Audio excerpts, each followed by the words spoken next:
Jumpa kembali dengan saya dalam channel Meragukan Filsafat, sebuah channel yang dibangun untuk memberi edukasi dengan menawarkan pandangan alternatif yang dibangun dari perspektif pemikiran filsafat untuk membaca fenomena sosial, politik, dan kebudayaan di konteks Indonesia kontemporer.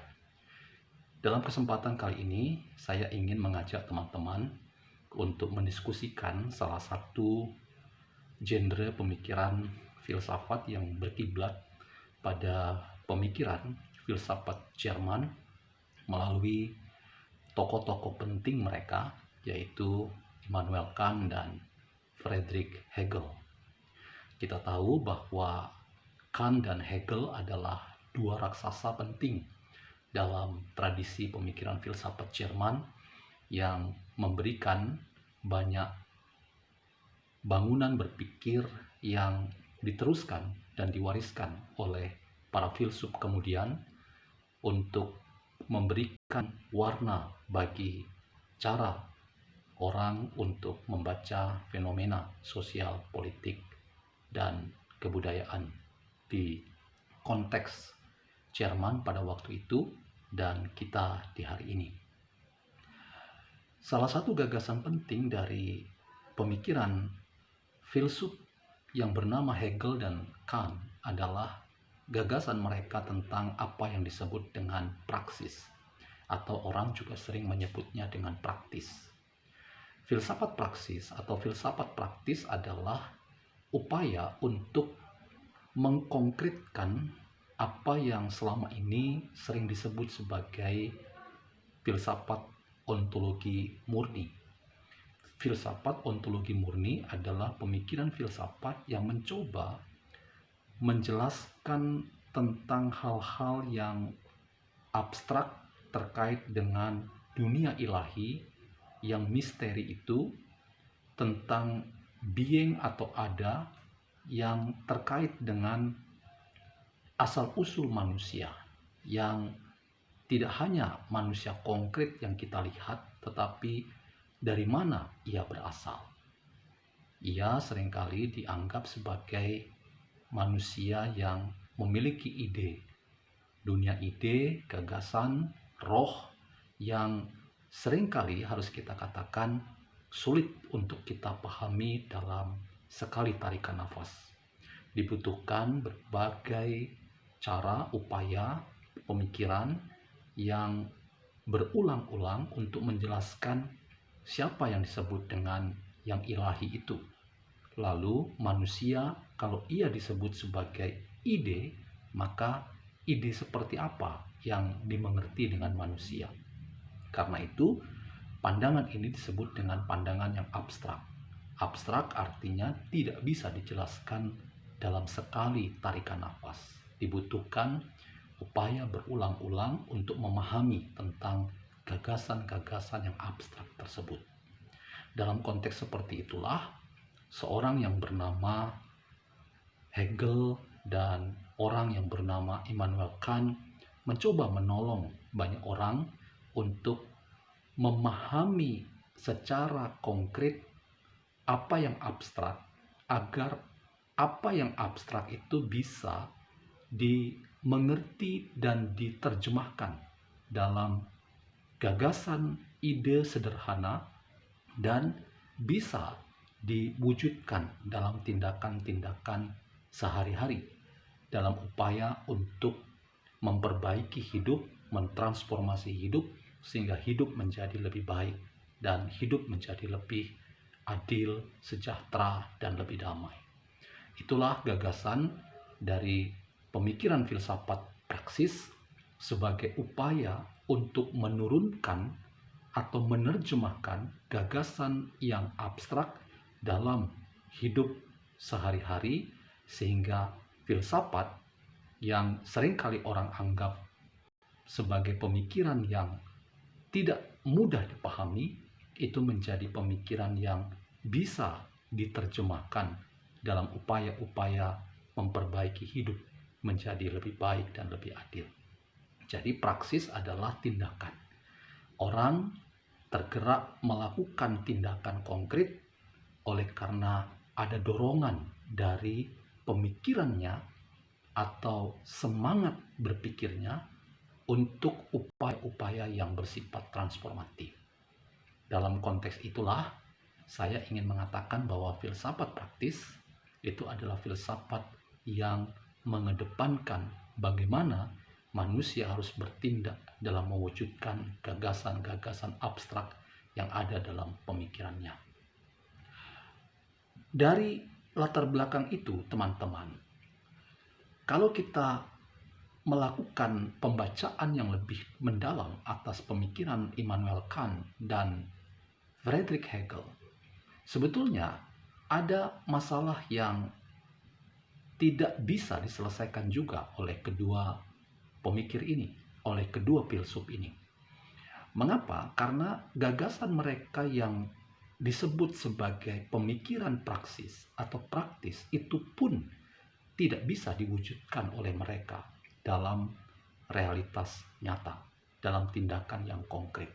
Jadi sebetulnya apa yang mereka sebut sebagai filsafat praktis atau filsafat praksis itu masih ada dalam tataran angan-angan dan tidak pernah diwujudkan oleh kedua orang ini dalam rangka memastikan tindakan kita itu adalah tindakan yang membebaskan atau tindakan yang emansipatoris karena turut serta dalam memperbaiki tataran hidup yang semakin baik, yang semakin adil, dan semakin sejahtera.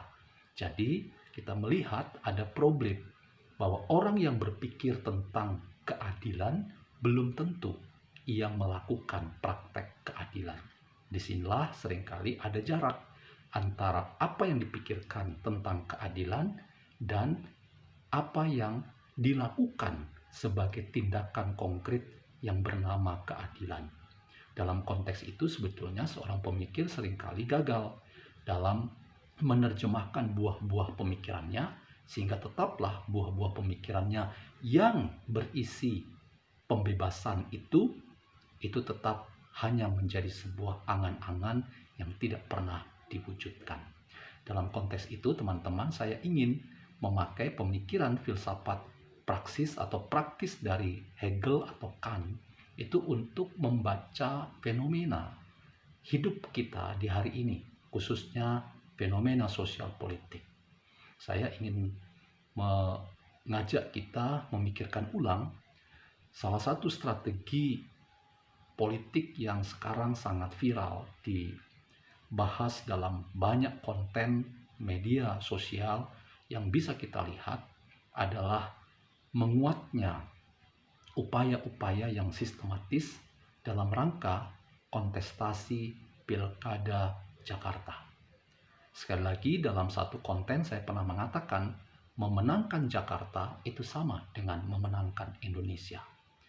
Makanya tidak heran kemudian kekuatan-kekuatan politik di Indonesia dengan calon-calon yang sudah mulai dilihat bahkan secara sadar diusung untuk maju dalam gelanggang kandidasi dan pertarungan politik dalam Pilkada Jakarta itu mulai menunjukkan taji dan kekuatan dengan menakar berbagai macam potensi yang ada. Berbagai macam sosok figur yang kita sudah bisa lihat itu sengaja diperlihatkan dan ditakar kemampuan mereka masing-masing untuk memastikan bahwa Pilkada Jakarta harus dimenangkan. Dan kita melihat di sini ada pertarungan ideologis yang sangat sengit antara ideologi yang berbasis pada nilai-nilai keagamaan, tetapi ada juga figur-figur yang berangkat dari basis pemikiran ideologis yang disebut nasionalis. Nampaknya teman-teman, dua kekuatan ini akan terus mewarnai Pilkada Jakarta. Siapa yang akan memenangkan, kita belum tahu. Tetapi paling tidak, kita sudah bisa mendesain sebuah upaya yang sistematis dari kedua pihak baik yang berlatar belakang ideologi keagamaan maupun yang berlatar belakang ideologi nasionalis, untuk berjuang secara sistematis dan sungguh-sungguh untuk memenangkan Pilkada Jakarta. Apa yang menarik teman-teman dalam Pilkada Jakarta? Salah satunya adalah menjadikan Pilkada Jakarta sebagai kekuatan dalam rangka menyeimbangkan satu pola yang programatis yang dilakukan oleh pemerintahan Jokowi dalam rangka mewujudkan proyek nasional, yaitu pembangunan ibu kota Nusantara. Kita melihat pemerintah sangat giat dan sangat getol untuk memastikan antara lain misalnya pada 17 Agustus nanti perayaan kemerdekaan Indonesia akan berlangsung di ibu kota Nusantara. Nah, dalam catatan seperti itu, saya ingin mengatakan bahwa Pilkada Jakarta rupanya bisa menjadi barometer tersendiri untuk melihat bahwa siapa yang menang di Jakarta dalam Pilkada Jakarta akan bisa turut serta memainkan politik dalam rangka memastikan apakah Jakarta tetap menjadi kota penting, bahkan kota terpenting di Indonesia, atau Jakarta hanya akan tinggal sebagai kenangan saja. Saya kok memahami bahwa Pilkada Jakarta dengan kekuatan-kekuatan yang mulai melihat strategisnya Jakarta untuk dimenangkan dalam pertarungan Pilkada Jakarta, itu salah satu adalah untuk memastikan bahwa Jakarta sekalipun bukan lagi ibu kota negara, tetapi tetap punya tempat di hati masyarakat banyak, karena Jakarta adalah kota yang tetap dipertahankan sebagai sentra dari kemajuan bisnis, keuangan, ekonomi, perdagangan yang ada di Indonesia. Jadi kita bisa membayangkan bahwa ibu kota Nusantara yang ada di Kalimantan Timur adalah kota pemerintahan, sementara kota Jakarta adalah tetap sebagai kota bisnis, kota perdagangan, kota ekonomi yang tetap menjadi pusat dari kegiatan-kegiatan yang saya sebutkan tadi. Karena itu, siapapun yang memenangkan Jakarta, entah dari kubu ideologis keagamaan maupun kubu ideologis nasionalis, adalah mereka ingin sama-sama memastikan bahwa Jakarta tetap adalah kota penting. Nah, dalam perspektif filsafat praktis atau filsafat praksis yang dikembangkan oleh Hegel dan Kant, saya ingin mengatakan bahwa siapapun yang memenangkan dalam Pilkada Jakarta, entah dari kubu agama maupun kubu nasionalis, kiranya kemenangan itu memastikan bahwa yang dipentingkan ke depan oleh publik atau masyarakat luas adalah tindakan-tindakan, karya-karya, kerja-kerja yang memastikan ada dinamika politik yang berpihak pada perbaikan-perbaikan sistem hidup sosial politik kemasyarakatan. Masyarakat semakin adil, masyarakat semakin sejahtera, dan itulah yang ingin diharapkan dari calon-calon yang berkontestasi dalam Pilkada Jakarta. Jadi, saya tetap setuju bahwa ada pemisahan antara kota pemerintahan, yaitu di ibu kota Nusantara di Kalimantan Timur, tetapi juga ada kota bisnis, kota perdagangan, kota ekonomi, yang itu mungkin tetap adalah Jakarta. Saya merasa bahwa dinamika politik seperti itu, bargaining position di antara kekuatan-kekuatan politik untuk memastikan ada dua kota penting di republik ini, itulah bagian dari dinamika politik dan menarik dilihat dalam perspektif filsafat praksis atau filsafat praktis, bahwa siapapun yang ada di ibu kota Nusantara, siapapun yang memenangkan kontestasi dalam Pilkada Jakarta, kiranya masing-masing ada dalam gelombang dan frekuensi yang sama. Karena rakyat membutuhkan pemimpin-pemimpin mereka bekerja untuk rakyat.